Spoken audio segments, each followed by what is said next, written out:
Señor, queremos colocar en tus manos este internet, de tal manera que tú ajustes lo que sea necesario para poder tener libertad, para poder tener seguridad en lo que vamos a comentar, lo que vamos a compartir, Señor. Muchas gracias, Señor. Permítenos, bendito Espíritu, comprender todo esto que tiene que ver con la expiación. Bendito eres, Señor. Gracias, muchas gracias, porque tu palabra es verdad y ella nos enseña y ella habla nuestras vidas, Señor. Y comunica todas estas verdades a nuestro ser, Señor, y permítenos comprender todos los propósitos que tú tienes para nosotros. En el nombre de Cristo oramos. Amén. Amén. Amén. Ok. Amén.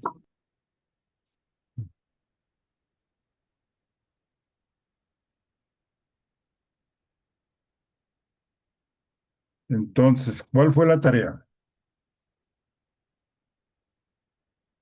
Leer Hebreos 12. ¿Qué más era? ¿Dónde está? ¿Qué es?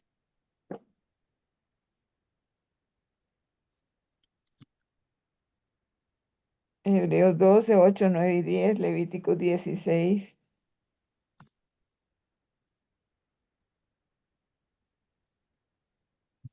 Ok. Buenas noches, familia Guarín,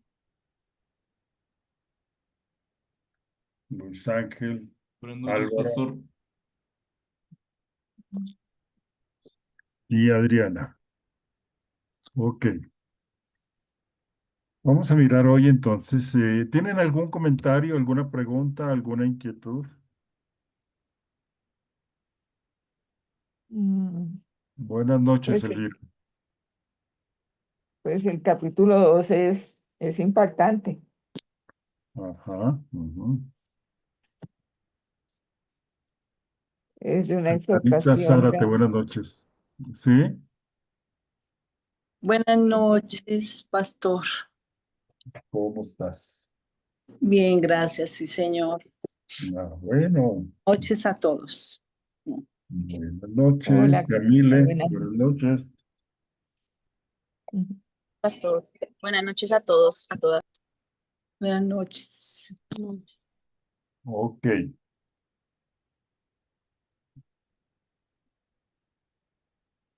Buenas noches, Esperancita.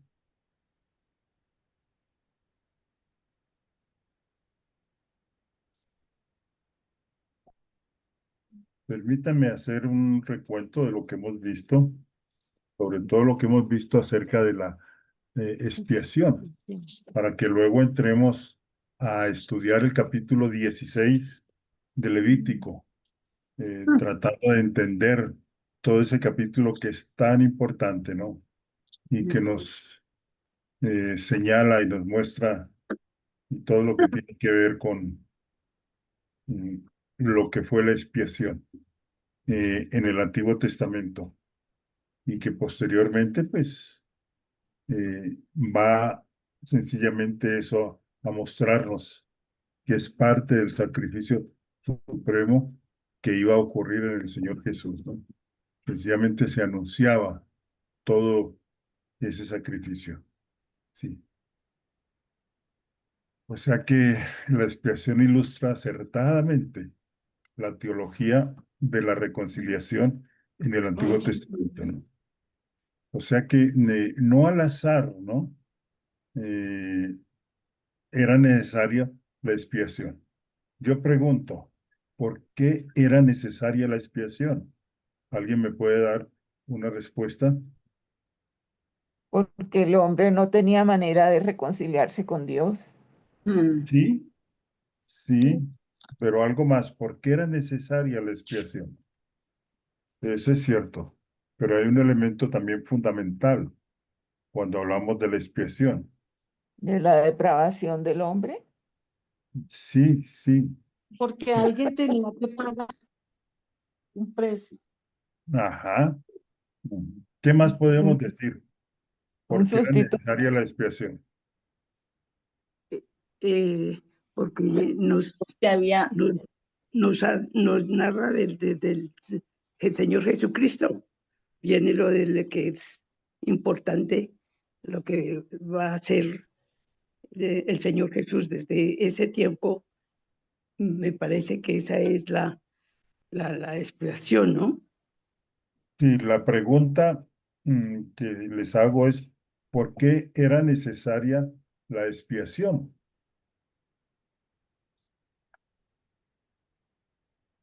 El perdón del pecado.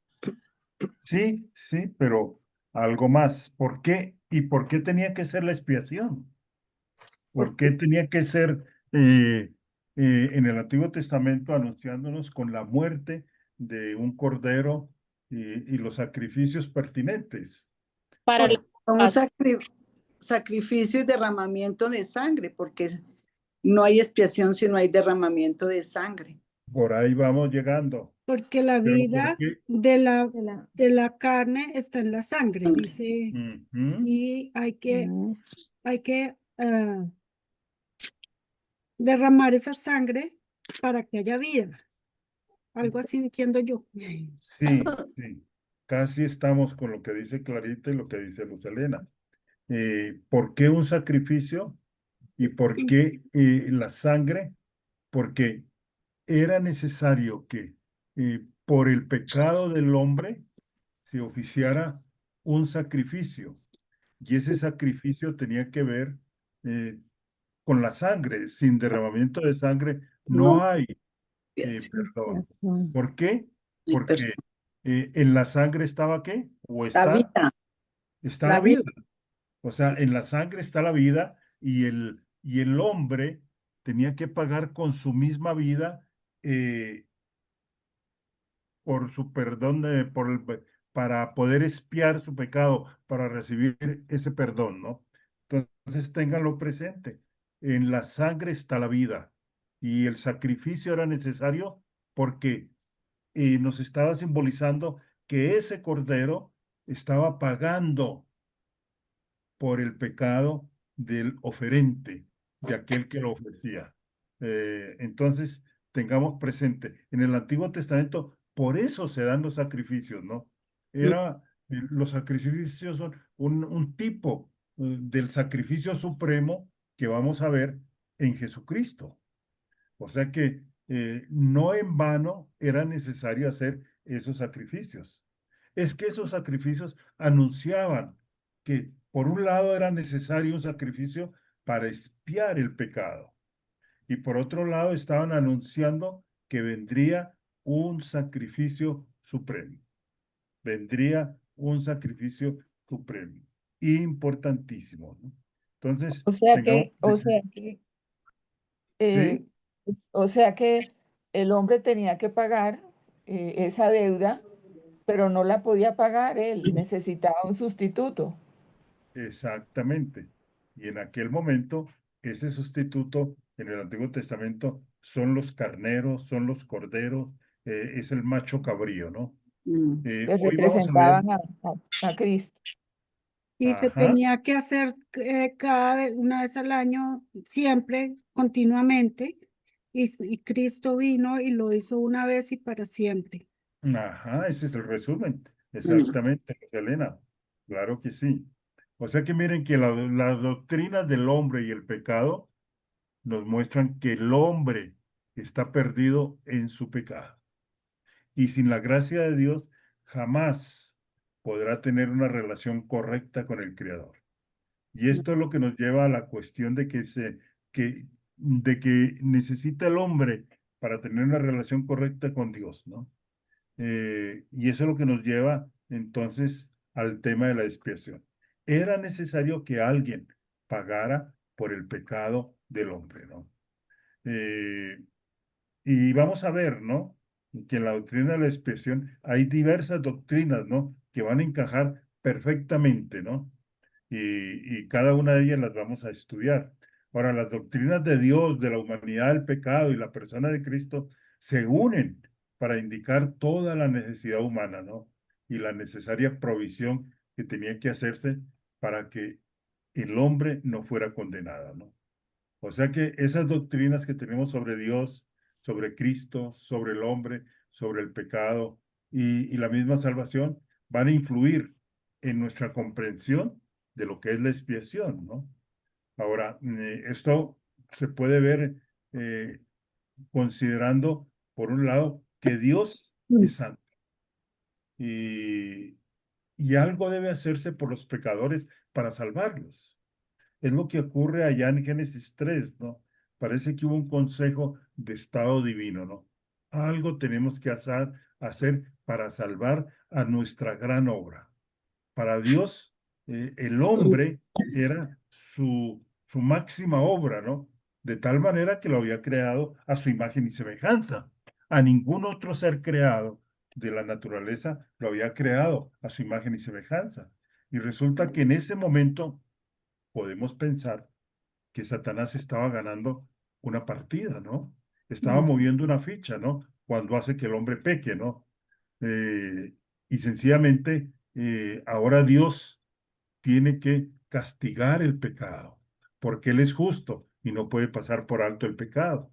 Y entonces, dentro de ese gran consejo de Estado divino, es cuando Jesús dice, yo voy a ir a, a morir por el pecado que el hombre ha cometido.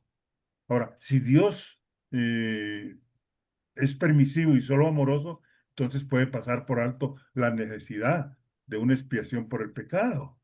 Si Jesús es Dios, entonces puede pagar por los pecados de la humanidad.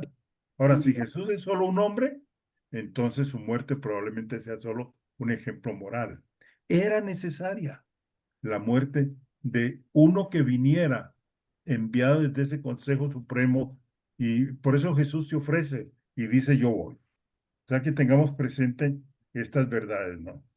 Ahora, si el hombre es totalmente depravado, sencillamente está irremediablemente perdido y necesitaba alguien, un sustituto que pagara por sus pecados, ¿no? Ahora, ahí es donde hemos mirado entonces algunas perspectivas sobre la expiación, ¿no? Y hemos visto algunas teorías respecto a lo que es la expiación o cómo la interpretaron. Muchos padres de la iglesia, por ejemplo, consideraron la expiación de Cristo como la victoria sobre Satanás y sobre las fuerzas del pecado y del mal, ¿no? O sea que en la cruz Dios entregó a Jesús a Satanás a cambio del alma de los seres humanos que estaban cautivos del diablo. Pero Satanás creía que podía retener a Jesús en la muerte, pero la resurrección mostró que estaba equivocado, ¿no? Con la resurrección, Jesús triunfó sobre el poder de Satanás. Y esa era una teoría de los padres de la iglesia, ¿no? Y hemos visto otras teorías, ¿no? Eh, hablándonos acerca de la sustitución o de la expiación, o hablándonos de la reconciliación universal, ¿no? Vimos también la vez pasada la expiación como tema clave en las Escrituras, ¿no? Y lo vimos en el Antiguo Testamento, ¿no? La muerte expiatoria de Cristo debe considerarse en el contexto de ese sistema sacrificial. Cuando vemos que hay unos sacrificios en el Antiguo Testamento, tenemos que considerar que esos sacrificios estaban anunciando el sacrificio supremo. Y hay que recordar siempre las palabras de Juan el Bautista. He aquí el Cordero de Dios, que quita el pecado del mundo. Y por favor, importantísima esa palabra, que quita, no que espía. La expiación en el Antiguo Testamento solo tapaba los pecados, pero no los quitaba. Pero cuando Juan Bautista ve a Jesús venir, se da cuenta que Él es el Cordero de Dios, que no solamente va a tapar, no solamente va a pagar por el pecado del hombre, sino que también, óigalo bien, va a quitar el pecado, ¿no? Eh, Ahora, ¿qué podríamos más decir? Dios está irado con el impío todos los días a causa de su pecado, ¿no? O sea que algo más con respecto a la ira de Dios es que es constante tanto en el Antiguo como en el Nuevo Testamento, ¿no? No hay tal de que el Dios del Antiguo Testamento era más bravo o más enojado que el del Nuevo, ¿no? Igualmente, tanto en el Nuevo como en el Antiguo Testamento, Dios muestra su ira en contra del pecado. Eh, Tal vez en el Nuevo Testamento no se ven las muertes de tantos pueblos o de tantas razas, ¿no? Pero sí se va a presentar esas muertes al final de lo que nos habla Apocalipsis, ¿no? O sea que con respecto a la ira de Dios, es que su amor eh, se manifestó en contra del pecado, ¿no? Y fue la respuesta y la acción, ¿no? Ok, ¿qué más podemos decir o qué más hemos dicho? O sea que era necesario que Dios actuara con justicia y juzgara el pecado, ¿no? Y por eso Él responde con ira, ¿no? Dios mío, ¿por qué me has abandonado? Abandonó, porque en ese momento Jesús era objeto del pecado, ¿no? Ahora, si eso no hubiera sido así, Dios no sería Dios, porque no estaba juzgando el pecado, pero Él juzgó el pecado en la cruz, en el cuerpo de Cristo, ¿no? O sea que el amor de Dios por su gloria motiva su ira contra el pecado, ¿no? Y por eso es que es necesaria la expiación. ¿Por qué es necesaria la expiación? Porque era necesario pagar por el pecado. Y ese pago por el pecado tenía que ser con muerte. ¿Y por qué con sangre? Porque en la sangre está la vida. Y por lo tanto, ahí debía darse entonces la muerte misma del pecado. Ok. ¿Y tienen algún comentario, alguna pregunta? Una preguntita. Claro que sí. Yo había oído que cuando dijo el Señor Jesús, ¿por qué me has abandonado? Padre, ¿por qué me has abandonado? Eh, Fue cuando Él fue al infierno a llevar los pecados por nosotros y volvió. Ajá. No sé qué tan cierto sea, o que es una En teoría. Hebreos hay un pasaje que nos habla de ello, ¿no? Cómo fue necesario que él fuera a predicar a los espíritus encarcelados, ¿no? Ya hay toda una doctrina al respecto, ¿no? También se dice que Jesús, cuando muere y resucita, él sube, va hasta el seno de Abraham. ¿Para qué? Para abrir los cielos de tal manera que aquellos que habían muerto con la esperanza de Cristo pudieran subir hasta lo alto y pudieran estar en los cielos con él mismo, ¿no? Sí. ¿Alguna otra pregunta o comentario? Acá pues, también cuando él dice, ay, porque hay ese, A ver, creo que hay tres personas que van a hablar. Yamile, Adriana e Isabelita. Yamile, ¿ibas a decir algo? ¿No? No, Ah, no sé. entonces Adriana e Isabelita. Que quería, bueno, sí, preguntar que entonces en la Iglesia Católica es una doctrina equivocada o una creencia que cada vez que se hace el ritual con la hostia y se consagra y el vino, pues la creencia es que se está crucificando nuevamente a Cristo por los pecados, porque yo he aprendido a través de la Escritura que fue un pago y para siempre, ¿no? Entonces, ahí ese sacrificio, esa expiación sería falso. Eh, Tú lo has dicho, no se puede sacrificar a Cristo cada vez que se hace una ceremonia religiosa, ¿no? Y ahí dan a entender eso, ¿no? Lo que dice Hebreos es muy cierto. Dice que fue sacrificado de una vez y para siempre, ¿no? La misa no puede ser un nuevo sacrificio, ¿no? Es lo que los cristianos hacemos en el partimiento del pan y de la y tomar la copa es recordar ese momento, ¿no? Pero no es un nuevo sacrificio, ¿no? De ninguna manera. No es un nuevo sacrificio. Claro que sí. ¿Ibas a decir algo, Isabelita? Sí, que esas palabras de Jesús en la cruz y cuando él sudó gotas de sangre en Getsemaní, el mayor sufrimiento de Jesús no era solamente por lo que él tenía que pasar, sino que por primera vez se iba a separar del Padre a causa de nuestro pecado. Claro, claro. Entonces, por eso es que él en la Hubo cruz, una separación y fue un momento agónico, ¿no? Para por eso Jesús. dice, ¿por qué me has desamparado? Porque Dios volteó su rostro porque él se convirtió en pecado. Ajá. Ujú. Estaba llevando todos nuestros pecados. Sí. Así Ok. es. Vamos a mirar entonces un estudio de Levítico 16. Hoy hay una celebración judía. ¿Saben en qué consiste la celebración judía de hoy? El nuevo año. Yom Teruah, o sea, el nuevo año, el año nuevo judío, ¿no? Interesante que me llegó un comentario diciendo que en este momento estamos en el año 5900, 46, ¿no? un poquito más, porque le agregan no sé qué, y total estamos en el 5986 Ocho. o 5993, algo así, ¿no? Sumando Mm, los años, como también 200 años que están entre Génesis y el mm. diluvio universal, ¿no?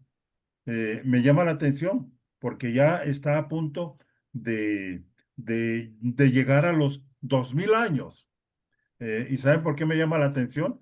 Porque había una teoría, o hay una teoría, que dice que en los 6000 años el hombre ha venido trabajando, pero luego de los 6000 años viene el año del milenio y que eso se va a cumplir en esa manera.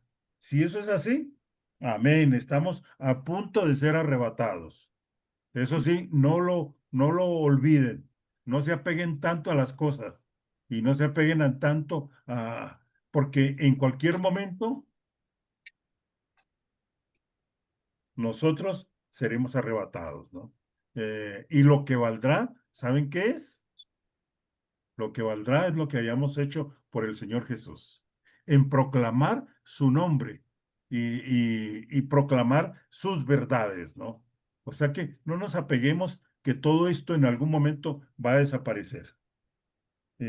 Molestando un poco dentro de los tiempo completo, hay uno de ellos que dice que no, que él cree que el arrebatamiento no se va a dar, sino que el arrebatamiento será al final de los 7 años.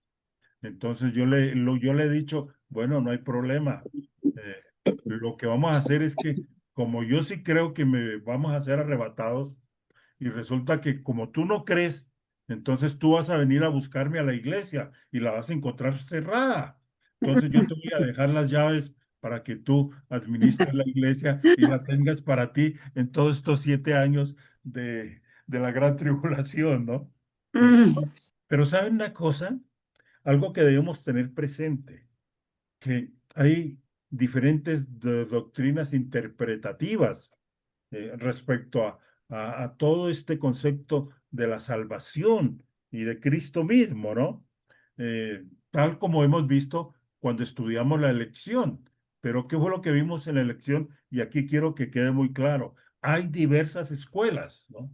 Nosotros mismos, en cuanto a la elección, tenemos un concepto y tenemos una explicación y la sustentamos en la Biblia. No quiere decir que esa sea la única y que sea la que todo el mundo debe creer, no. Eh, te- Tenemos que mirar con mucho respeto no solo esa doctrina de la elección, sino que hay otra doctrina que mayoritariamente, no mayoritariamente, sino que tiene un buen número de creyentes que tiene que ver con la doctrina arminiana, ¿no? La pregunta es porque los arminianos creen que la salvación se puede perder. Y los arminianos creen que uno es elegido porque Dios vio que yo iba a creer y por eso me eligió. Pero nosotros creemos que nosotros fuimos elegidos en la eternidad antes de la creación del mundo. Entonces, igualmente, ¿saben qué va a ocurrir? Que el Señor Jesucristo nos lo va a explicar todo. O más bien, cuando estemos en su presencia, sencillamente nos vamos a dar cuenta que no importa lo que creíamos, tanto unos como otros que creímos, tanto los arminianos, como los calvinistas, como los protestantes, como los evangélicos, han creído que Jesucristo vino a morir por los pecados y Él es nuestro Salvador y seremos salvos. O sea, que nunca, óigalo bien, creencias que no son fundamentales nos separen, pero nosotros también tenemos derecho a creer y a tener una explicación en lo que estamos enseñando, pero que nada que sea diferente eh, a, eh, a lo no fundamental eh, nos vaya a separar. Para mí, en ese sentido, hay un gran ejemplo. John MacArthur es una de las figuras controversiales y es de la reforma, de la nueva reforma que ha habido en Estados Unidos y se ha expandido a otros países. Y sobre todo esta parte, él vive en el oeste, en California. Pero hay otro concepto de la reforma que piensan más o menos iguales, ¿no? Pero lo que les quiero decir es que John MacArthur murió hace como 2 meses, Mm. pero había otro teólogo muy connotado llamado R.C. Sproul. Y Sproul era presbiteriano. ¿Y qué ocurría? ¡Feliz cumpleaños, Fernando! Un aplauso para Ay, Fernando, que sí, está de cumpleaños. mm. Llega un poquito tarde porque le estaban celebrando el cumpleaños ahí en la plaza principal de Ubalá. Happy birthday Ay, to you. ay, muchas gracias a todos. De verdad, muchas gracias y por favor, agradezco tantos saludos y tanto cariño, de verdad, bendiciones y qué bueno terminar de celebrarlo con ustedes en compañía y por favor no paremos la clase, continuemos que ya tendremos tiempo de saludar. Muchas gracias a todos. Dios te Bendiciones, bendiga, mi Luis. Dios lo bendiga, ¿Qué Fernandito. dices, Ana María? gracias. Que Dios te bendiga, Luis Fer. Ok. Ay, gracias, Entonces, muchas miren, gracias. Muchas gracias. y resulta que R.C. Sproul, que es un presbiteriano, un teólogo eminente que murió hace como 2 años, él creía en el bautismo de los niños. Que regularmente los grupos protestantes y evangélicos no creemos en el bautismo de niños. Sin embargo, él creía en ello y lo practicaba. ¿Y saben qué? John MacArthur y Sproul eran muy amigos, muy amigos. Y más bien se gastaban bromas, ¿no? John MacArthur le hacía bromas a Sproul por el bautismo de niños, ¿no? Y lo mismo hacía. O sea que esos son elementos no fundamentales que nunca nos deben separar de mis hermanos, ¿no? Por creerlo en esa manera. Ok, vamos al capítulo 17 de Levítico. Perdón, ¿16 o 17? ¿Cuál es? 16. 16. Bueno, hoy les comentaba algo más que quería también decirles, es que hoy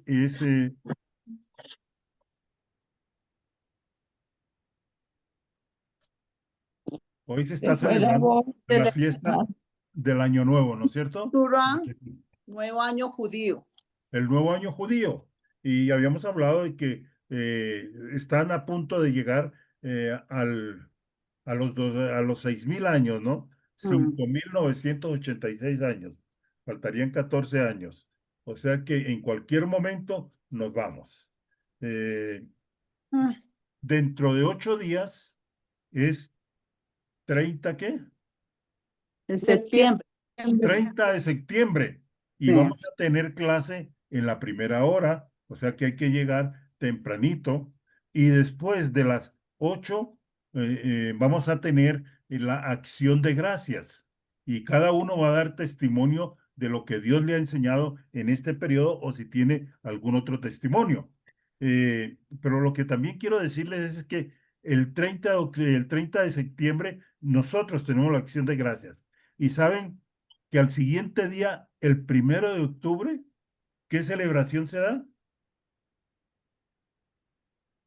Esto es de Según el calendario judío, el 1 de octubre se da el Yom Kippur, el Yom Kippur, sí. el día de la expiación, lo que hemos estado estudiando y lo que vamos a estudiar en detalle el día de hoy, el Yom Kippur, en Levítico 16. Miren que este concepto de Levítico, de lo que nos va a hablar Levítico 16, y que nosotros lo denominamos Día de la Expiación, es una palabra que no se va a utilizar sino hasta allá por el capítulo 20 y pico, 23, 24. Ahora, vamos leyendo entonces esto que tenemos. ¿Quién me lee los primeros versículos de Levítico 16? He querido que estudiemos Levítico 16, que es la parte fundamental de lo que tiene que ver y lo que estamos estudiando, porque hay muchas cosas que a veces no se entienden, pero hagámosle el honor a Levítico 16 para que Levítico 16 nos pueda explicar más ese concepto de la expiación. ¿Quién me lee los primeros 2 versículos, por favor?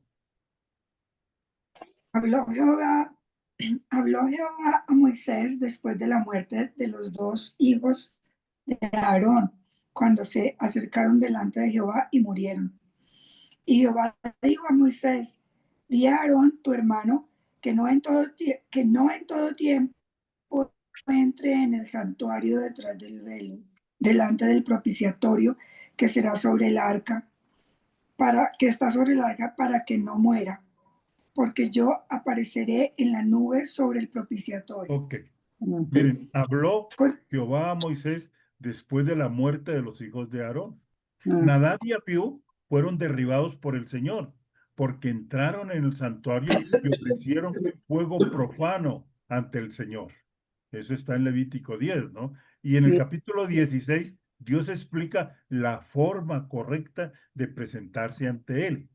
Luego dice, di a Aarón tu hermano que no en todo tiempo entre en el santuario detrás del velo. O sea que Aarón o cualquier otro sumo sacerdote no podía entrar y no podía venir al lugar santísimo cuando quisiera, sino solo por invitación de Dios y a la hora y lugar señalado.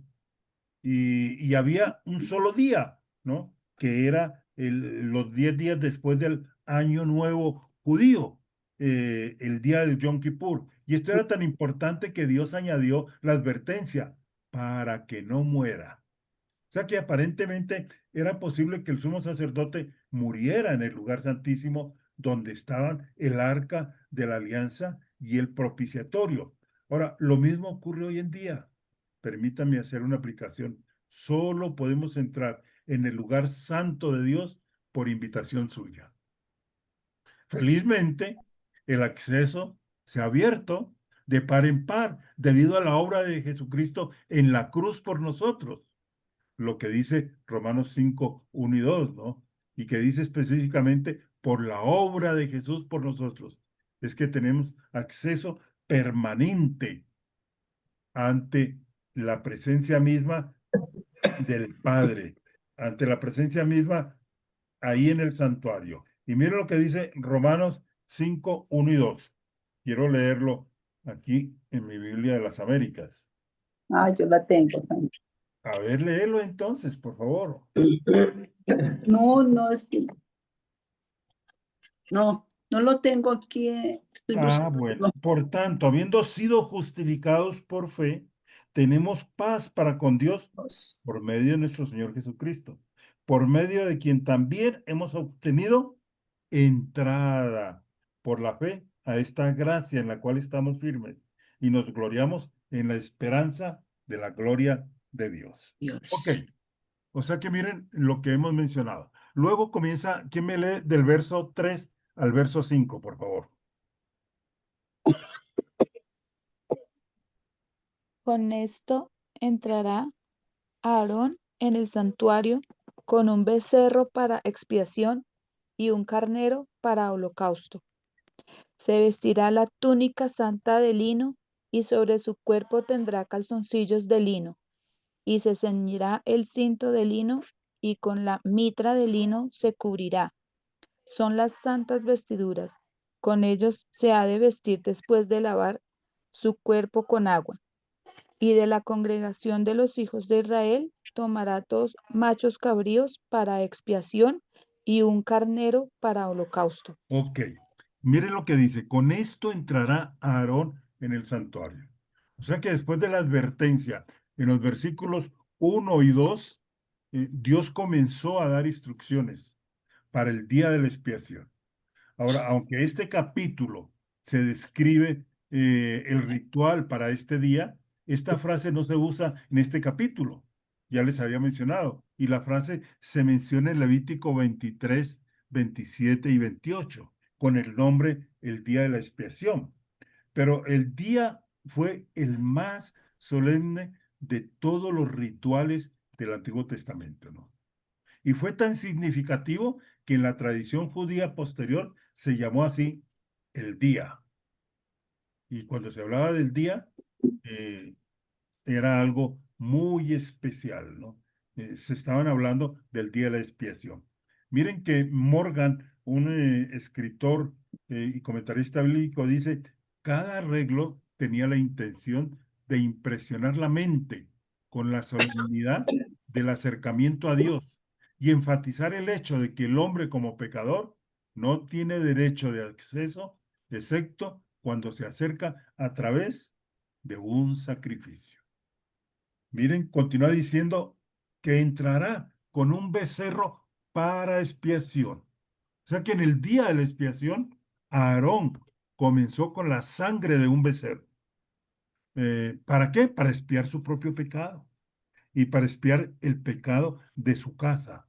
Él tenía que ser limpiado, ¿no? Él tenía que, y dice que también con un becerro, perdón, dice con un becerro para expiación, ¿no? Y dice, en el día de la expiación, Aarón comenzó con la sangre.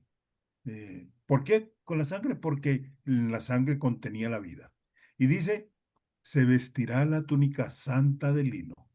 Sobre su cuerpo tendrá calzoncillos y todo eso es todo un ritual que, que configura ¿qué? Respeto, una actitud humilde, ¿no? Había que presentarse en una manera especial y particular delante de Dios. Aarón debe venir vestido con ropas de humildad. Él no usaba las vestimentas sacerdotales normales para la gloria y la belleza. No, no. En Éxodo 28:2 habla de ese tipo de vestiduras que usaba en momentos cuando se presentaba ante el pueblo. Miren lo que dice Éxodo 28:2.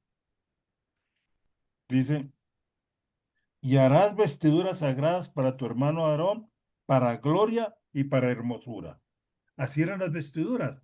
Pero ese día, esas vestiduras no se utilizaban delante de Dios. Había que tener ropas de humildad. O sea que el sumo sacerdote llevaba una túnica santa de lino y pantalones de lino. O sea que estaba vestido de blanco, sencilla y humildemente, ¿no? Un comentarista llamado Clark, miren lo que él dice a este respecto. No debía vestirse con sus ropas sacerdotales, sino con las simples vestimentas sacerdotales o las de los levitas, porque era un día de humillación Y como debía ofrecer sacrificios por sus propios pecados, era necesario que apareciera con hábitos adecuados para la ocasión. En este día, todo el pueblo se concentraba alrededor del tabernáculo para estar expectantes por ese sacrificio, porque el día de expiación podía significar que Dios pasaba por alto el pecado del pueblo o que Dios se enojaba con su pueblo y no pasaba por alto el pecado. Era un día de santa congregación que hasta hoy en día lo celebra. En el año 1973, en este día del Yom Kippur, ¿saben qué sucedió? Que Egipto invadió Israel, aprovechando que todos estaban en sus casas, estaban celebrando en quietud y en silencio este día. Y entonces invadió Israel. Y ahí vino entonces, supuestamente en los primeros días, un gran triunfo de Egipto. Y Israel supo reponerse de esto y luego expulsa a, a los egipcios. También Jordania entró en el 73 a pelear y no pudieron, digamos, lo que siempre han querido, aplastar a Israel. Pero hubo algo muy particular, es que los ejércitos israelíes llegaron a 30 kilómetros del Cairo. Las Naciones Unidas le pidieron y le exigieron que no entrara al Cairo, ¿no? Y hasta ahí llegó. Y entonces tomó todo lo que es de la península del Sinaí. ¿Y esto cuándo ocurrió? En el día de la expiación, en el día santo y el día de total quietud de este pueblo. Y dice, debes de lavar su cuerpo con agua, ¿no? Ahí dicen, ¿qué verso? El 4. 4. Aarón Sí. debe Ah, venir lavado. Tradicionalmente este lavado se hacía por inmersión para poderse lavar todo el cuerpo, ¿no? Y dice, y de la congregación de los hijos de Israel tomará 2 machos cabríos. Aarón debe venir con 2 cabras y un carnero para completar la ofrenda de expiación. Y dice, para expiación. Los 2 machos cabríos se consideran un solo sacrificio. Son una ofrenda por el pecado. Por lo tanto, miren, para mostrar cuán poco importante y no esencial es la distinción entre ellos, se emplea aún la suerte para ver cuál es para ser sacrificado y cuál es para ser soltado. Y esto demuestra que ambos son parte de un todo.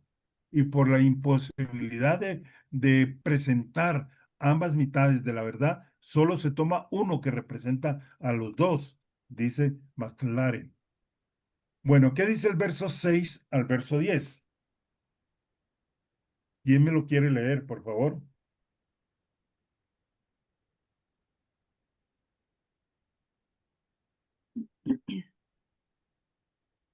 Aarón presentará su propio becerro como ofrenda por el pecado para purificarse a sí mismo y a su familia, y así serán justos ante el Señor. Luego deberá tomar los 2 chivos y los presentará ante el Señor a la entrada del tabernáculo. Después hará un sorteo sagrado para determinar qué chivo será apartado como ofrenda para el Señor y cuál llevará los pecados del pueblo al desierto de Azazel. Después Aarón presentará como ofrenda por el pecado el chivo escogido por sorteo para el Señor. Al otro chivo, el chivo expiatorio, escogido por sorteo para ser enviado al desierto, lo mantendrán con vida delante del Señor. Cuando sea enviado a Azazel en el desierto, el pueblo será purificado y así serán justos ante el Señor. ¿Qué versión estás leyendo, Ana María? La traducción viviente, creo. ¿Nueva traducción viviente? Ah, sí, porque Sí, en mi versión dice macho cabrío y acá dice chivo, chivo, ¿no? sí. Ok, miren lo que va a decir entonces y lo que está diciendo. Lo que el sumo sacerdote hace el día de la expiación. Se echa suertes para elegir entre los dos machos cabríos, ¿no?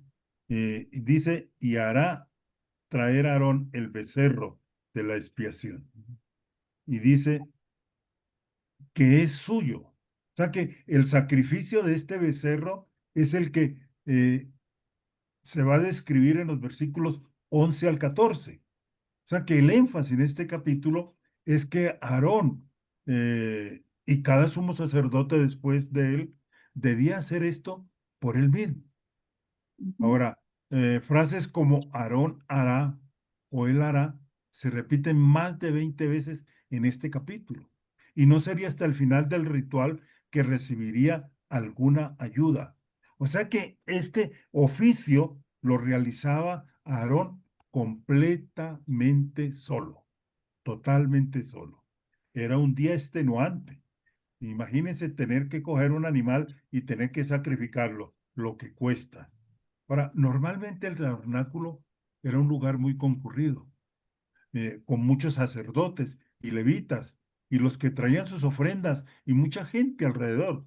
Pero ese día el tabernáculo estaba completamente vacío, y solo había un hombre que hacía su trabajo. Y este fue un anticipo de la perfecta obra de expiación que haría Jesús el Mesías. No había nadie con nuestro Señor. Y esto lo dice, miren, Spurgeon, haciendo este comentario de este verso. No había nadie con nuestro Señor. Él pisó el lagar solo. Él mismo llevó nuestros pecados en su propio cuerpo en el madero. Solo Él entró donde la espesa oscuridad cubrió el trono de Dios y nadie se quedó allí para consolarlo. Qué palabras más hermosas de Spurgeon. Las voy a volver a leer. Dice, no había nadie con nuestro Señor. Él pisó el lagar solo. Él mismo llevó nuestro pecado en su propio cuerpo, en el madero. Solo Él entró donde la espesa oscuridad cubrió el trono de Dios y nadie se quedó allí para consolarlo. Palabras preciosas de este pastor inglés. Dice que entonces Aarón después tomará a los dos machos cabríos. Se empleaban dos machos, los sacrificios del día de la expiación. Aarón los presentaba ante el Señor. Y según algunos, los dos machos cabríos debían ser los más parecidos posible, similares en tamaño, en color y en valor. Y dice, y echará suertes a Aarón sobre los dos machos cabríos. Una suerte por Jehová y otra suerte por Azazel. Uno era para el Señor y sería sacrificado como ofrenda por el pecado. El otro era el chivo expiatorio y sería liberado en el desierto. Serían sueltos y cada macho cabrío jugaba un papel importante en el día de la expiación. Miren que hay muchas teorías en cuanto a la naturaleza de las suertes que se echaron a elegir entre los machos cabríos. Algunos creen que uno de ellos tenía el nombre del Señor y el otro el nombre Azazel, del hebreo literal que se traduce como chivo expiatorio. Un comentarista llamado Rocker da otra teoría y dice, según Gerstenberger, una piedra para sí, para el sí y otra para el no. Y se colocaban en un lugar. La que cayera primero daría la respuesta a la pregunta, ¿no? ¿Cuál sería el primero? Y miren, el chivo expiatorio era básicamente el chivo de escape, que escapó de la muerte y se fue al desierto. Chivo expiatorio es la traducción para la palabra hebrea Azazel. Y el significado de esta palabra está lejos de ser seguro. La palabra puede significar alejamiento o puede significar también despido. Ahora, probablemente la mejor explicación es que la palabra era un raro término técnico que describía la remoción total, el alejamiento total. Ahora, hay tres posibles interpretaciones para el significado de este término. Puede significar la cabra que parte, es decir, un chivo expiatorio. Un segundo significado puede referirse al lugar donde el animal es enviado, o el precipicio, ¿no? O una tercera explicación puede considerarse el nombre propio de un demonio que habita en el desierto, es decir, Azazel. Muchos se inclinan por este último. ¿Quién me lee del verso 11 al verso 14, por favor?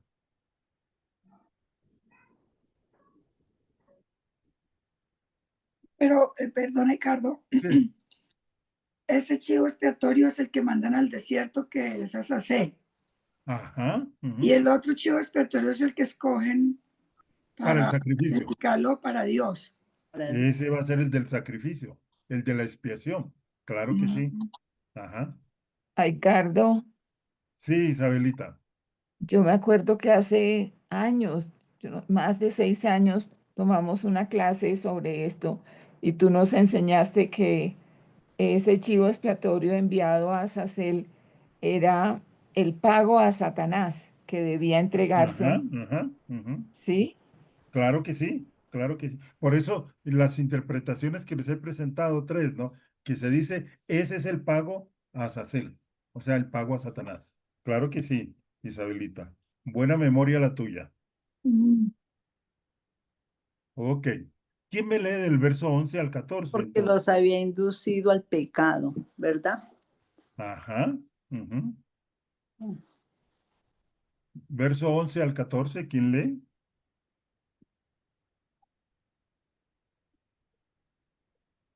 Entonces Aarón ofrecerá el novillo de la ofrenda por el pecado, que es por sí mismo, y hará expiación por sí mismo y por su casa, y degollará el novillo de la ofrenda por el pecado hecha por sí mismo, y tomará un incensario lleno de brasas de fuego de sobre el altar que está delante del Señor, y 2 puñados de incienso aromático molido, y lo llevarás detrás del velo. Pondrá el incienso sobre el fuego delante del Señor para que la nube del incienso cubra el propiciatorio que está sobre el arca del testimonio, no sea que Aarón muera. Tomará además de la sangre del novillo y la rociará con su dedo en el lado oriental del propiciatorio. También delante del propiciatorio rociará con su dedo 7 veces de la sangre. Ajá. Miren que el becerro, que era para expiación suya, y dice el becerro que era para expiación suya. La idea era que Aarón solo podía expiar los pecados del pueblo de Israel después de que sus propios pecados y los de su casa fueran expiados.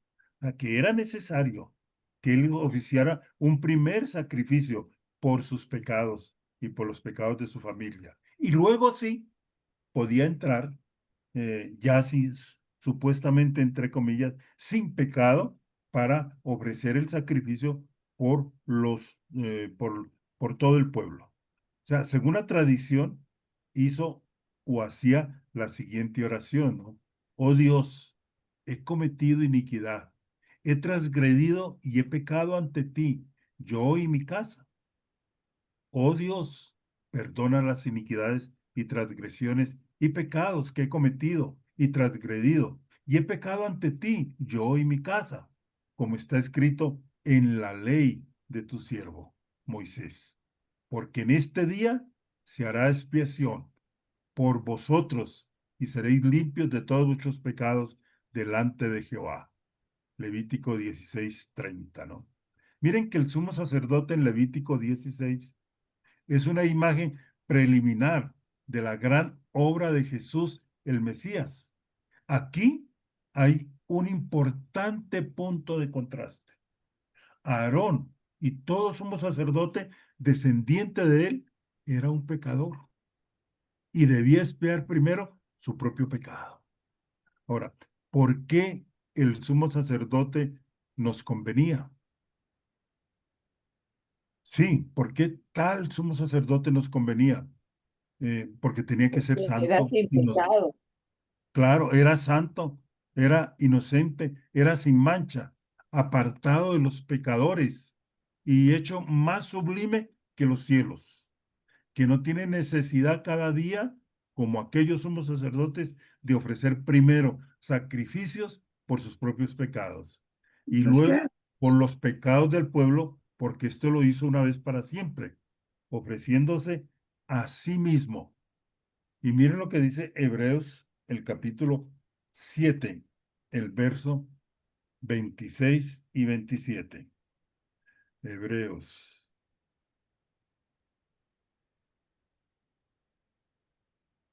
Capítulo 7, del verso 26 y 27. Dice así: porque convenía que tuviéramos tal sumo sacerdote, santo, inocente, inmaculado, apartado de los pecadores y exaltado más allá de los cielos, que no necesita, como aquellos sumos sacerdotes, ofrecer sacrificio diariamente, primero por sus propios pecados y después por los pecados del pueblo, porque esto lo hizo una vez para siempre, cuando se ofreció a sí mismo. Ok, miremos otro de los apartes que hemos leído. Dice, y pondrá el perfume sobre el fuego delante de Jehová. O sea que esto creó más que un olor agradable, ¿no? Eh, Cuando el sumo sacerdote entraba al lugar santísimo, creaba una nube de humo para cubrir el propiciatorio.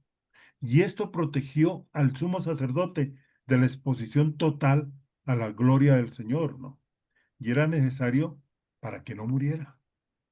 Ahora, ¿acaso no latiría su corazón, dice McLaren, más rápido al poner su mano sobre el pesado velo y captar el primer destello de la luz tranquila de la Shekinah, o sea, de la presencia de Dios? Me imagino que así sería coger el velo y correrle. Y esa expectación en su corazón, porque iba a entrar a la misma presencia de Dios, ¿no? Y miren lo que continúa diciendo el pasaje que hemos leído. Tomará luego de la sangre del becerro y la rociará con su dedo hacia el propiciatorio. Una vez que el sumo sacerdote entraba en el lugar santísimo, rociaba algo de la sangre del becerro sobre el propiciatorio. Quiero recordarles, ¿no? Lo que era el propiciatorio, ¿no?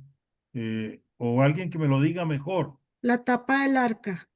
Era la tapa que había sobre el arca, pero ¿qué había en esa arca o en ese cajón que denominamos arca? La La arca, vara de vara de Aarón, Aarón el maná, Y Y las tablas. las tablas las de la ley. tablas de la ley.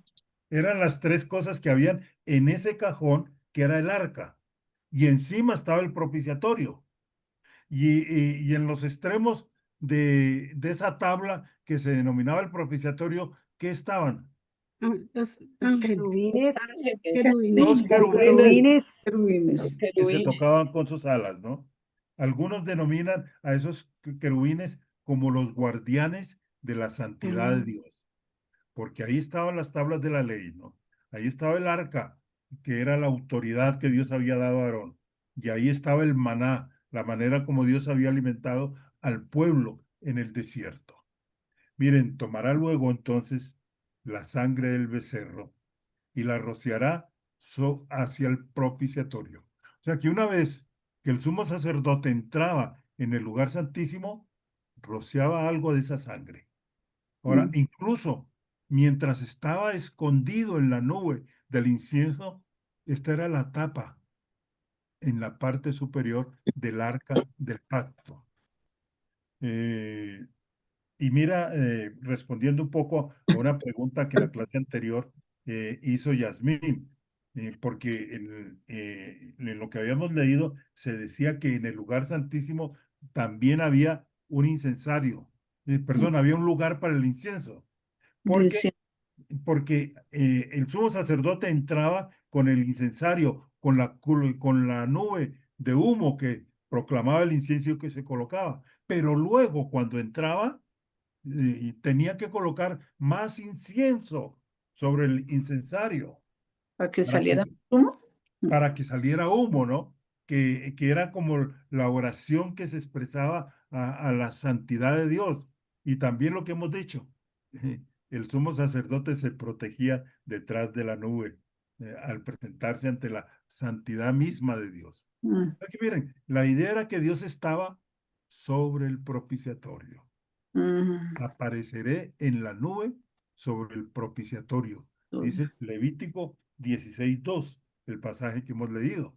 Y mientras miraba hacia abajo sobre el arca del pacto, vio el pecado del hombre. El pecado del hombre fue representado por los artículos del arca del pacto, el maná, que hemos dicho, del que se quejó Israel, porque era lo que siempre les daban, ¿no?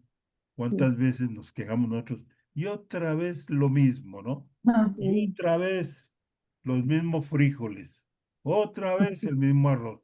A veces nos parecemos mucho al pueblo de Israel, ¿no? ¿Qué más estaba mirando? Eh, el maná del que se quejó Israel, las tablas de la ley que Israel rompió, ¿no? Y una vara de almendra en ciernes, dado como respuesta a la rebelión de Israel.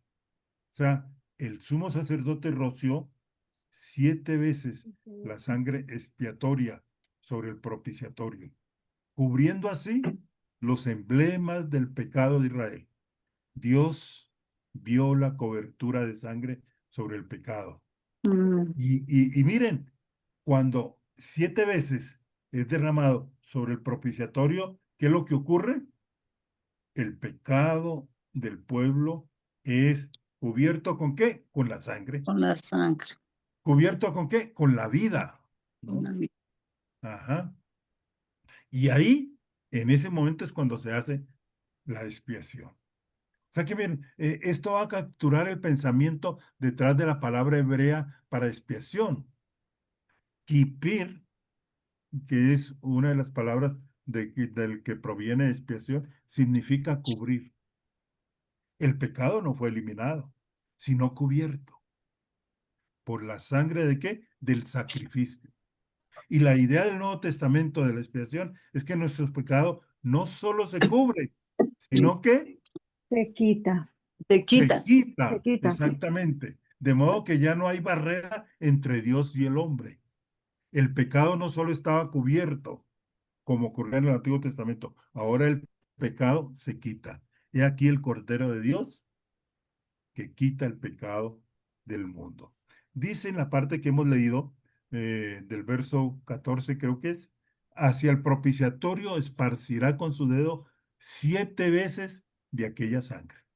Y miren, debido a esta frase, algunos creen que esta sangre se ponía en el propio propiciatorio y en el suelo frente al propiciatorio y el arca de la alianza. Ok.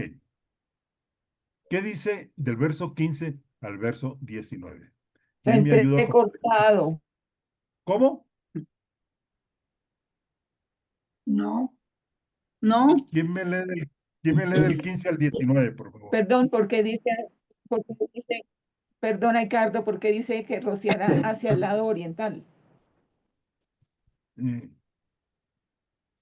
en el no 14. sé. Sí, sí, no sé. porque está, ese es el 14. No sé, pero te prometo investigarlo si es que encuentro alguna respuesta. Interesante que lo diga hacia qué lado, ¿no? Mi pregunta es, ¿cómo estaba Es de presente? la parte del frente, Sí, delante, En el lado exactamente. oriental de la tapa, ¿Hacia qué lado era, no? en quizás el en lado el suelo oriental de la tapa de la delante del expiación. arca, Ajá, ajá. la Muy buen parte del detalle, muy frente. buena observación. ¿Quién me lee del 15 al 19 entonces? La parte oriental no es no es la puerta también oriental de la parte de allá de Israel y eso. No tiene Muy que ver buena tu con... observación. La puerta oriental sí es la que da hacia el Monte de los Olivos, pero aquí en este momento está en el desierto, ¿no? Mm, la Pero es muy parte, buena la observación, Anita María. la puerta oriental del templo o de Jerusalén es la puerta que está cerrada y es la puerta que da hacia el Monte de los Olivos, que será la puerta que se Cristo, abrirá cuando venga el Mesías. Mesías. Ajá. En la que los que viajaron antes se tomaron tremenda foto y que como cosa rara, ese lugar no estaba cuidado por soldados, eh, regularmente soldados jordanos, que son los que cuidan ello, ¿no? Y pudimos tomarnos las fotos y pudimos orar. Vamos a ver si de aquí a mayo podemos ir hasta allá. Mayo o junio, ¿no? Ojalá. Ajá. Ok, ¿quién me lee del verso 15 al verso 19?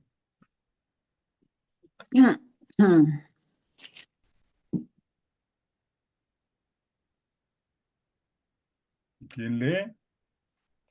Después degollará el macho cabrío en expiación por el pecado del pueblo, y llevará la sangre detrás del velo adentro, y hará de la sangre como hizo con la sangre del becerro, y la esparcirá sobre el propiciatorio y delante del propiciatorio. Así purificará el santuario a causa de las impurezas de los hijos de Israel, de sus rebeliones y de todos sus pecados, y de la misma manera hará también al tabernáculo de reunión, el cual reside entre ellos en medio de sus impurezas. Ningún hombre estará en el tabernáculo de reunión cuando él entre a hacer la expiación en el santuario, hasta que él salga y haya hecho la expiación por sí, por su casa y por toda la congregación de Israel, y saldrá al altar que está delante de Jehová, y lo expiará, y tomará de la sangre del becerro y de la sangre del macho cabrío, y la pondrá sobre los cuernos del altar alrededor, y esparcirá sobre él de la sangre con su dedo 7 veces, y lo limpiará y lo santificará de las inmundicias de los hijos de Israel. Ok. Dice que después degollará al macho cabrío en expiación por el pecado. O sea que el becerro proveyó la expiación del pecado del sumo sacerdote. Y el macho cabrío era la ofrenda por el pecado. Y era llevado dentro del velo y rociado 7 veces sobre y delante del propiciatorio. O sea que esto servía de expiación del santuario. O sea que miren que el macho cabrío que se sacrificaba también era como Jesús, ya que el macho cabrío era inmaculado, era del pueblo de Israel, lo que está mencionando ahí en Levítico, el capítulo 16, el versículo 5. Permítame leerlo. Levítico 16, 5. Dice así.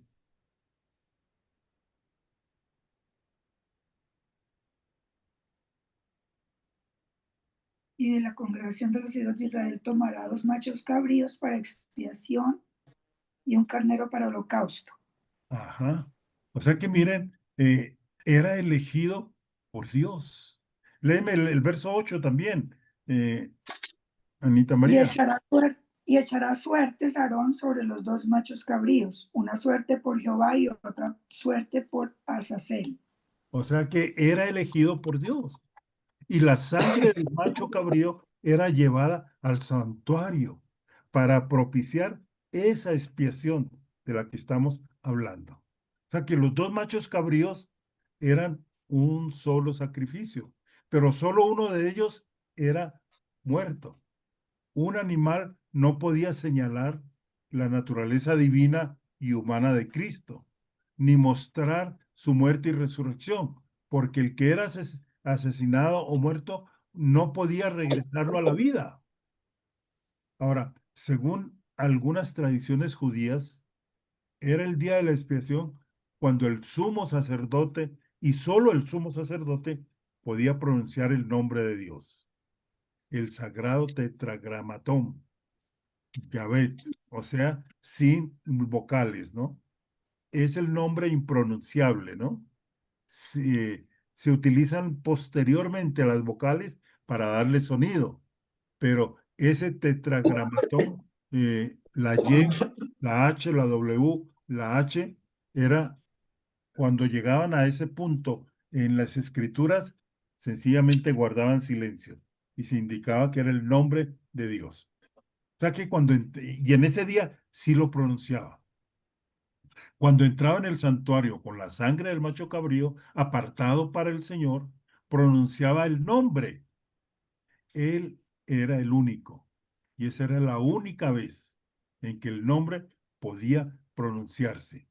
Y el sumo sacerdote debía pasar la pronunciación exacta del nombre de Dios a su sucesor con su último aliento. Interesante esto. Miren, dice, así purificará el santuario a causa de las impurezas de los hijos de Israel. O sea que esta sangre se aplicaba al propiciatorio, pero también el tabernáculo y al propio altar. Ahora, esta sangre limpiaba la casa de Dios, que se hizo ceremonialmente sucia por el constante contacto del hombre. Dice, así purificará el santuario. O sea que tanto el sacerdote de Dios como la casa de Dios necesitaban ser limpiados con sangre expiatoria antes de que se pudiera hacer la expiación de Israel como nación. El sacerdote McLaren, que es uno de los comentaristas a los que estoy acudiendo, dice, el sacerdote que limpia a otros, él mismo es impuro, y él y sus compañeros han manchado el santuario por los mismos servicios que estaban destinados a expiar y purificar. Y por eso era necesario el sacrificio primero por el sumo sacerdote y todos los que habían manchado el santuario. O sea que el uso de los tres términos, sus rebeliones, sus pecados, sus impurezas, que está en este pasaje del 15 al 19, dan un énfasis extremo a la idea de qué? De la pecaminosidad de Israel, ¿no? Y esto fue la expiación de las profundidades del pecado. O sea que el primer término utilizado puede ser el más importante. La palabra pesa, traducida como transgresiones, es la palabra más grave para el pecado en el Antiguo Testamento. El término se refiere al pecado en su manifestación más grave, ¿no? E indica una ruptura de la relación entre dos partes. Y probablemente se tomó prestada del ámbito diplomático, donde indicaba una violación del tratado de pactos. ¿Quién me lee del verso 20 al verso 22? Y aquí vamos a ver la liberación del chivo expiatorio. Yo, A ver, cuando hubiere acabado de expiar el santuario y el tabernáculo de reunión y el altar, hará traer el macho cabrío vivo, y pondrá a Aarón sus dos manos sobre la cabeza del macho cabrío vivo, y confesará sobre él todas las iniquidades de los hijos de Israel, todas las rebeliones y todos sus pecados, poniéndolos así sobre la cabeza del macho cabrío, y lo enviará al desierto por mano de un hombre destinado para esto. Y aquel macho cabrío llevará sobre sí todas las iniquidades de ellos a tierra inhabitada, y dejará ir al macho cabrío por el desierto. miren lo que dice, hará traer el macho cabrío. Este pasaje habla de esto, del macho cabrío que se suelta en el desierto. O sea que después de que el pecado del sumo sacerdote fuera tratado y después de que el tabernáculo mismo fuera limpiado, Aarón entonces trataba con el pecado del pueblo a través de la transferencia del pecado y la liberación del chivo expiatorio. ¿Sí recuerdan lo que vimos la vez pasada? Cuando el sacerdote cogía el cordero e imponía sus manos sobre la cabeza y el que venía a traer confesaba sus pecados y sus pecados eran transferidos a ese animal, a ese cordero. Dice, y pondrá a Aarón sus dos manos. Cuando el sumo sacerdote hacía esto, confesaba todas las iniquidades de los hijos de Israel, dice el versículo. O sea que esta confesión de los pecados era una parte importante del ritual del día de la expiación, vinculando el concepto de la confesión del pecado y la expiación. ¿Por qué? Porque estaba transfiriendo el pecado, ¿no? Y ahora era necesario que ese cordero fuera muerto, porque era el pecador. O sea que la confesión del pecado debía ser completa. El triple uso de todas las iniquidades de los hijos de Israel, todas sus rebeliones y todos sus pecados, dice el verso, ¿no? O sea que dan un fuerte énfasis, ¿no? Hablando de las iniquidades, de las rebeliones y de los pecados. Según la Mishnah, que es el libro sagrado de los judíos, de la interpretación de la Torá, el sumo sacerdote decía la siguiente oración al poner sus manos sobre el chío expiatorio. Oigan esta oración, según la Mishnah, cuando el sumo sacerdote colocaba sus manos. Oh Dios, tu pueblo, la casa de Israel, ha cometido iniquidad, ha transgredido y ha pecado ante ti. Oh Dios, perdona, te lo ruego, las iniquidades y transgresiones y pecados que tu pueblo, la casa de Israel, ha cometido y transgredido y ha pecado ante ti, como está escrito en la ley de tu siervo Moisés. Porque en este día, dice Levíticos 16:30, se hará expiación por vosotros y seréis limpios de todos vuestros pecados delante de Jehová. Y dice, enviará al chivo expiatorio al desierto por mano de un hombre destinado para esto. Y esta fue una perfecta demostración de la expiación bajo el antiguo pacto, antes de la obra completa de Jesús en la cruz. El pecado podía ser eliminado, pero no realmente eliminado, era cubierto. El macho cabrío pecador que llevaba el pecado de Israel había sido apartado, pero estaría vivo en lo profundo del desierto, ¿no? Charles Spurgeon, hablando de esto, explicó y dijo que el rabino Harchi dijo que el macho cabrío fue sacado a 10 millas de Jerusalén y que había lugares de descanso a cada milla a lo largo del camino para el hombre que acompañaba al macho cabrío fuera de la ciudad. Y esto se refiere cuando ya el sacrificio se hacía en Jerusalén, en el templo. Finalmente recorría las 10 millas y luego veía al macho cabrío alejarse hasta que ya no lo viera más. Entonces el pecado desaparecía y el día de la expiación se daba por terminado.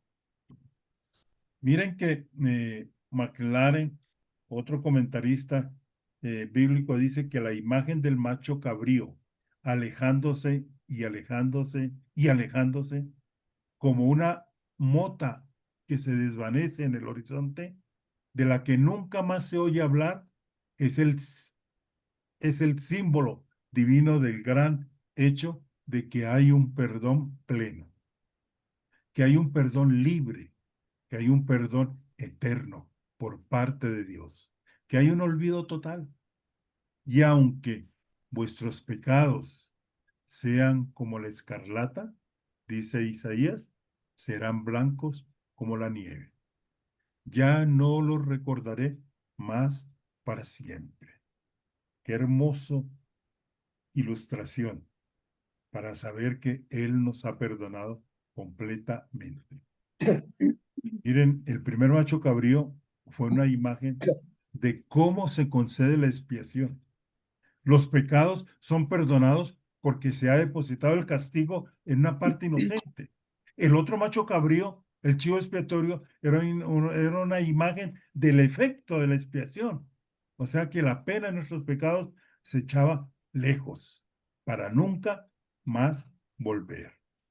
O sea que el pecado fue eliminado, pero no completamente. ¿Cómo se podría saber con certeza que Dios había aceptado el sacrificio del día de la expiación? Y si alguien accidentalmente se encontraba con el chivo expiatorio en el desierto, ¿qué ocurría? Y si el chivo expiatorio regresaba a estar en el pueblo de Israel, a través de sus tradiciones, los judíos comenzaron a lidiar con esas preocupaciones. En la cabeza del macho cabrío de la huida se ató un trozo de tela escarlata.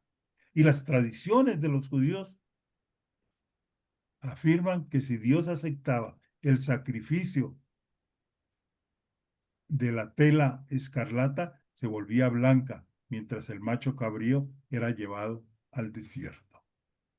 Pero si Dios no aceptaba esta expiación, el enrojecimiento continuaba y el resto del año se pasaba en duelo.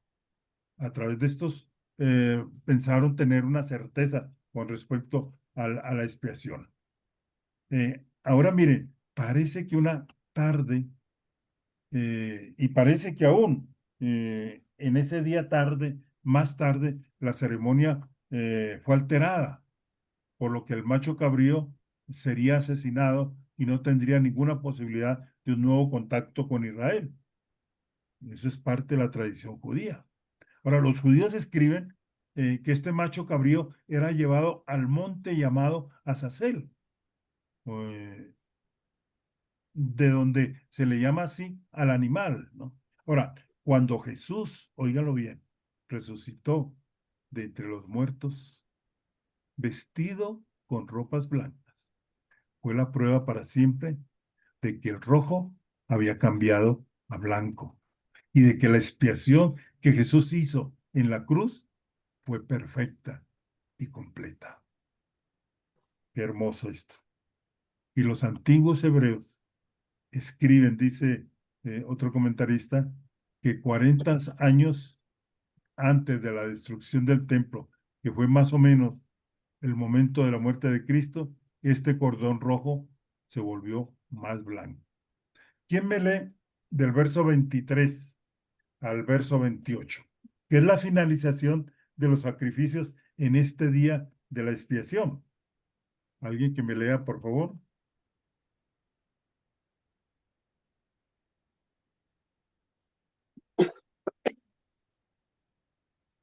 Después vendrá Aarón al tabernáculo de reunión y se quitará las vestiduras de lino que había vestido para entrar en el santuario y las pondrá allí. Lavará luego su cuerpo con agua en el lugar del santuario y después de ponerse sus vestidos, saldrá y hará su holocausto y el holocausto del pueblo y hará la expiación por sí y por el pueblo y quemará en el altar la grosura del sacrificio por el pecado. El que hubiere lavado el macho cabrío, el que hubiere llevado el macho cabrío a Azazel, lavará sus vestidos, lavará también con agua su cuerpo y después entrará en el campamento y sacarán fuera del campamento el becerro y el macho cabrío inmolados por el pecado, cuya sangre fue llevada al santuario para hacer la expiación, y quemarán en el fuego su piel, su carne y su estiércol. El que los quemare lavará sus vestidos, lavará también su cuerpo con agua y después podrá entrar en el campamento. Y Era esto, hasta ahí. Y hasta era todo una, ¿qué sería? Ritual. procedimiento. Ritual. Todo un ritual muy estricto, ¿no? Sí. Lavará luego su La cuerpo con agua. limpieza. Exacto. Lavará luego su cuerpo con agua en el lugar del santuario. O sea que después de liberar al chivo expiatorio, el sumo sacerdote y el que liberó el chivo expiatorio se lavaban y la ofrenda por el pecado y el holocausto se completaba. Dice, se quitará las vestiduras de lino que había vestido después de ponerse sus vestidos. Cuando la expiación terminaba, el sumo sacerdote salía del tabernáculo en gloria, con las vestiduras humildes quitadas y con las ropas normales para la gloria y la belleza. En este momento, ¿qué ocurría? El pueblo exclamaba un gran grito de alabanza porque sabía que ese sacrificio había sido recibido por Dios. El sumo sacerdote había salido. Entonces es lo que va a suceder con Jesús. Jesús, ¿qué es lo que pasa? Que va a resucitar. Y la resurrección es la confirmación de que ese sacrificio expiatorio fue recibido por el Padre. Y ahora entonces hay perdón completo y total. O sea que miren que en el día de la expiación el sumo sacerdote era humilde. Estaba sin mancha y estaba solo. Y sale victorioso. Y cada uno de estos aspectos fue perfectamente cumplido por Jesús, el Mesías, en la realización de la última obra de expiación. Jesús recibió todo el castigo en humildad. Jesús estuvo sin mancha. Jesús estuvo solo. Sus discípulos lo abandonaron. Y él solo ofició el sacrificio expiatorio y salió victorioso. ¿Quién me lee del versículo 29 al versículo 31? Vamos a ver lo que el pueblo hacía en el día de la expiación. ¿Qué dice estos versos, por favor?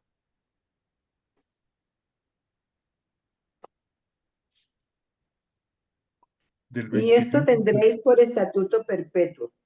En el mes séptimo, a los 10 días del mes, afligiréis vuestras almas y ninguna obra haréis, ni el natural, ni el extranjero que mora entre vosotros. Porque en este día se hará la expiación por vosotros y seréis limpios de todos vuestros pecados delante de Jehová. Día de reposo es para vosotros y afligiréis vuestras almas. Es estatuto perpetuo. Miren la manera como termina. Afligiréis vuestras almas. A diferencia de otros días nacionales de reunión, el día de la expiación era un día para afligir el alma, para dolerse, para experimentar dolor por el pecado. O sea, era un día de ayuno y descanso, un sábado de descanso solemne, ¿no? Dios quería que se afligieran, ¿no? Para mostrar la humildad y el arrepentimiento apropiado para aquellos que necesitaban perdón. Ahora, también era una identificación con el sacrificio por el pecado. O sea, que afligir el alma hizo que el israelita se compadeciera de la víctima del sacrificio, así como el creyente se identifica con Cristo en la cruz. Afligiréis vuestras almas. O sea que la amonestación ha sido tradicionalmente entendida para referirse al ayuno. Por lo tanto, este es el único día de ayuno en la ley de Moisés. Y este día de Yom Kippur es un día en el cual todo Israel, o al menos los temerosos y los religiosos, ayunan, ¿no? Los judíos modernos que celebran el día de la expiación, que celebran el Yom Kippur, normalmente ayunan. La Mishnah, de 4 cosas más de las que debe abstenerse. Óigalo bien. Dice la Mishnah que hay 4 cosas de las que debe abstenerse en este día. No bañarse. Para algunos será muy grato no bañarse, ¿no? Porque para algunos es sacrificio. Pero ese día no se bañan. Usan aceite en el cuerpo. Usar zapatos. Y no pueden tener relaciones sexuales, ¿no? Ok. Incluso si un judío de hoy cumpliera todas estas cosas en el Yom Kippur, no estaría haciendo ningún sacrificio por los pecados. Algunos judíos consideran que su propio sacrificio es un sustituto adecuado. Hoy en día, algunos sacrifican un gallo por cada varón de la familia y una gallina por cada hembra en el día de la expiación. Esa es una vaga sombra de la obediencia, ¿no? Del Levítico 16. Algunos judíos consideran la caridad como un sustituto adecuado para el sacrificio, ¿no? O sea, la palabra caridad en el hebreo moderno es la misma palabra justicia, ¿no? Ahora, algunos otros judíos consideran los sufrimientos como un sustituto adecuado para el sacrificio, ¿no? Entre los judíos de Europa del Este solía haber la costumbre de infligirse 39 latigazos en el día de la expiación. ¿Por qué 39? ¿Alguien me lo explica? Y no 40. Porque ah, antes se decía algo de eso, que no se podían dar más de 40 porque, o sea, alcanzaban a matar a la persona, no sé Ajá. exactamente, pero antes se Sí, decía eso.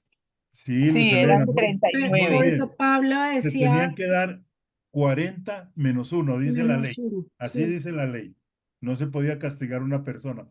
Pero estos judíos del este, ese día se daban 39 latigazos, porque eran los permitidos por la ley, 40 menos 1. Ahora, algunos judíos consideran que las buenas obras o el estudio de la ley son sustitutos adecuados del sacrificio. Vamos concluyendo. Y dice, y seréis limpios de todos vuestros pecados delante de Jehová. La aflicción del alma, el descanso y la observancia de un sábado de descanso solemne eran aspectos importantes del día de la expiación. Sin embargo, fundamentalmente la base de la expiación era el sacrificio. La expiación hecha por el sacerdote. O sea que el sueño superficial de que el perdón de Dios puede extenderse sin que se haya ofrecido un sacrificio no exalta, sino que resta valor al carácter divino. Invariablemente conduce a un sacrificio sin sentido si fuera así. Miren, y así como introduce bajos pensamientos de la grandeza del perdón y del infinito amor de Dios. Por eso hay que darle el sentido no superficial de este sacrificio. Dice, día de reposo es para vosotros este día, en el pasaje que hemos leído. O sea que este sábado de descanso solemne exigía el cese de las obras. Así como el creyente es justificado y encuentra expiación aparte de sus propias obras, siendo justificado por las obras de otro. Y esto significa que toda la caridad, todos los sufrimientos, todo el estudio de la ley no puede expiar el pecado. Debemos descansar en la obra terminada de Jesucristo, nuestro nombre. El Yom Kippur termina con el shofar. Iba y había preparado un sonido del shofar. De pronto alcanzo a colocarlo ahora mientras oramos. ¿El shofar qué es? Es la trompeta que anuncia la llegada del Mesías. Y la siguiente oración para la liturgia del día judío de la expiación se atribuye al rabino Eleazar Kalil en el siglo IX y se repite a menudo hoy en día de algunas formas. Miren lo que dice esta oración en este día por este rabino. Dice, nuestro justo Mesías se ha alejado de nosotros. Estamos horrorizados y no tenemos a nadie que nos justifique. Nuestras iniquidades y el yugo de nuestras transgresiones, Él lleva. Quien fue herido por nuestras transgresiones, lleva en su hombro la carga de nuestros pecados, para encontrar el perdón de todas nuestras iniquidades. Por sus heridas seremos curados. Oh Eterno, es hora de que lo crees de nuevo. Esta oración era de este rabino. Charles Spurgeon sugirió tres cosas para los creyentes cristianos. 3 cosas que él cree que deberían hacer al apreciar la expiación perfecta que Jesús realizó. Primero, afligir nuestras almas en humildad y en arrepentimiento. Lo segundo, descansar de nuestras obras de autojustificación. O en otras palabras, siempre tenemos una excusa para justificar. Y lo tercero, contemplar a nuestro sumo sacerdote en sus gloriosas vestiduras. Amén. ¿Quién me lee la parte final? Del verso 32 al 34. Vamos a regresar a esta oración ahora que oremos. ¿Quién me lee esta parte, por favor?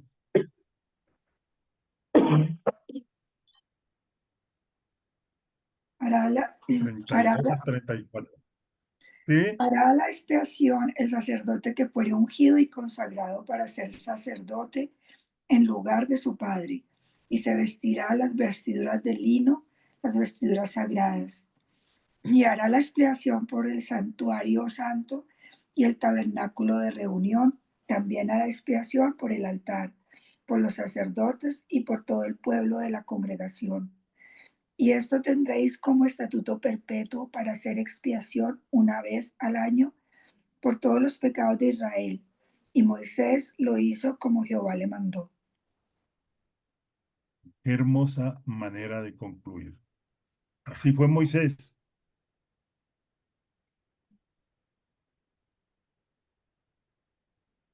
Este es el sonido del shofar. Ese sonaba en este día.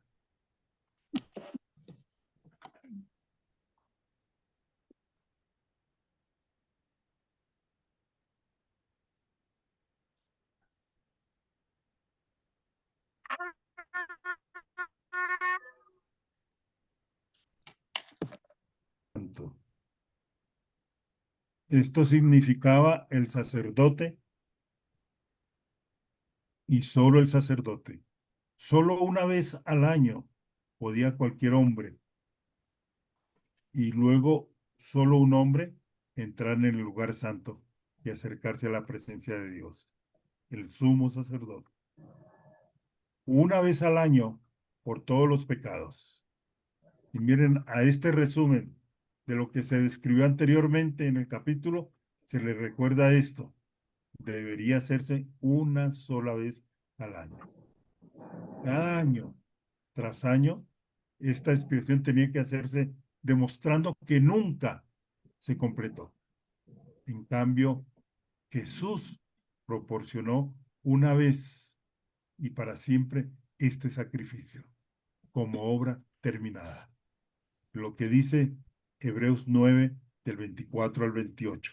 Por eso les había pedido tanto que leyeran estos capítulos, porque no entró Cristo en el santuario hecho de mano, figura del verdadero, sino en el cielo mismo, para presentarse ahora por nosotros ante Dios, y no para ofrecerse muchas veces, como entra el sumo sacerdote en el lugar santísimo cada año con sangre ajena.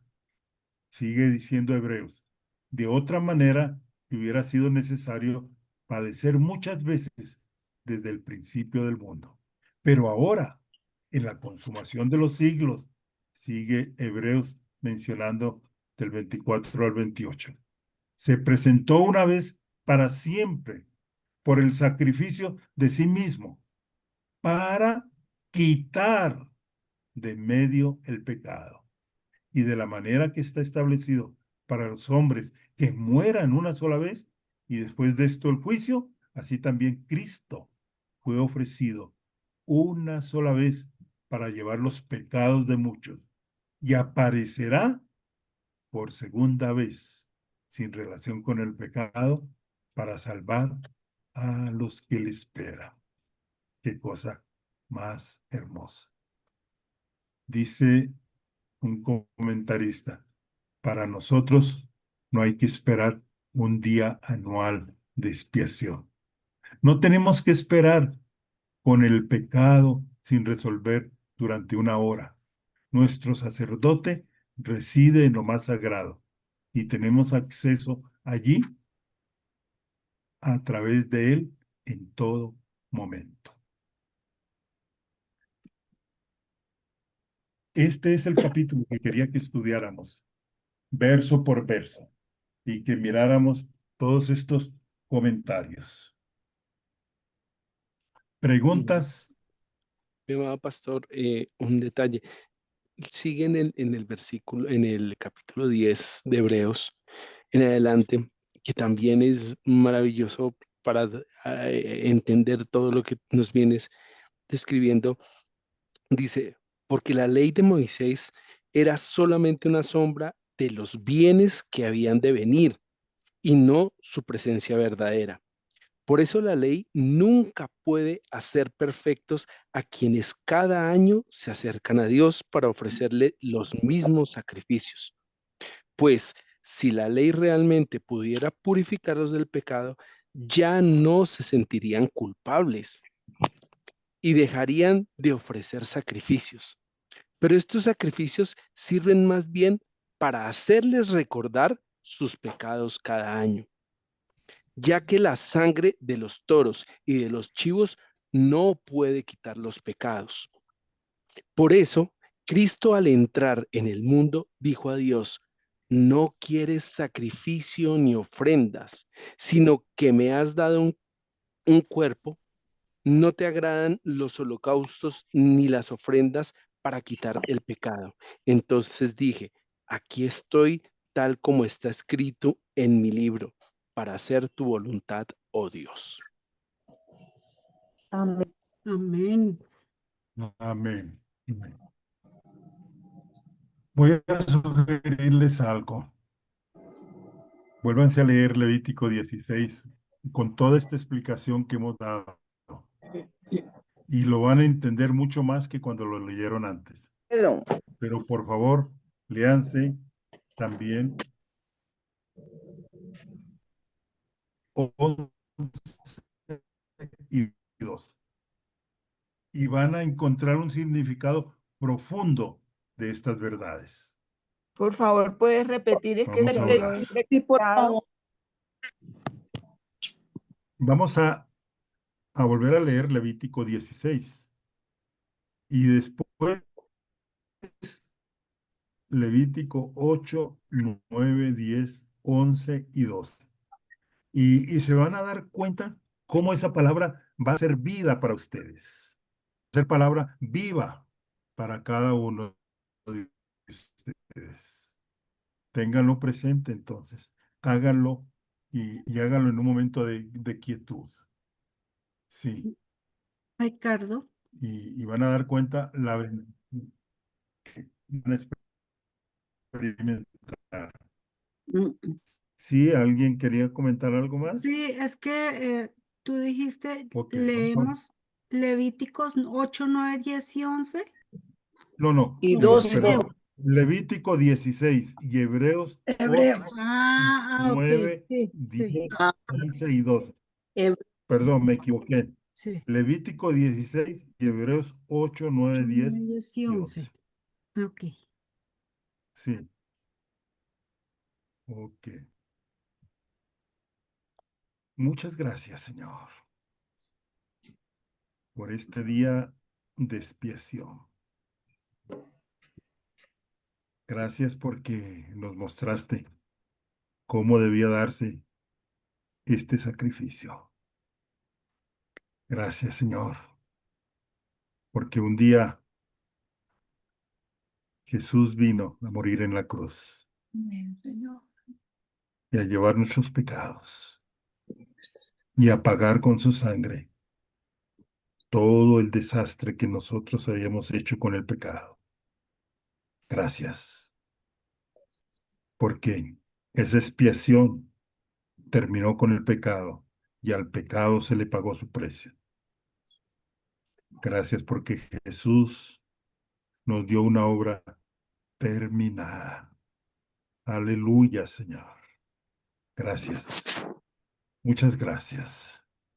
Porque un día nuestro justo Mesías vino a morir por nuestros pecados.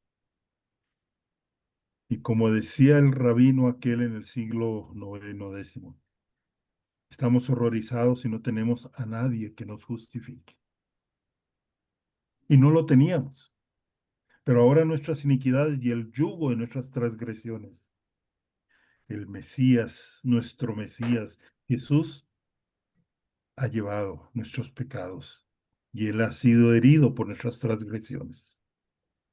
Él ha llevado en su hombro la carga de nuestros pecados para encontrar el perdón de nuestras iniquidades, porque por sus heridas hemos sido curados. Oh Eterno, Amén. es hora Amén. de que lo realices de nuevo en nuestras vidas. Muchas, muchas gracias por esta obra maravillosa, Señor. Gracias, gracias. Dentro de 8 días, es 30, tendremos nuestra clase de 7 a 8. Si pueden llegar 10 minutos antes, mejor. Y luego a las 8 tendremos 2 canciones para hacer la unión a nuestro Día de Acción de Gracias. Creo que se está descargando, Que mira. Dios les bendiga. Amén. Amén. Gracias, pastor. Muchas gracias. Un abrazo. Dios los Amén. bendiga. Feliz noche a todos. Gracias. Ok. Muchas gracias Feliz a día a Ricardo. todos. Buenas noches Ok. para Buenas todos. noches. Bendiciones. Buenas noches. Buenas noches. Bendiciones. Bendiciones.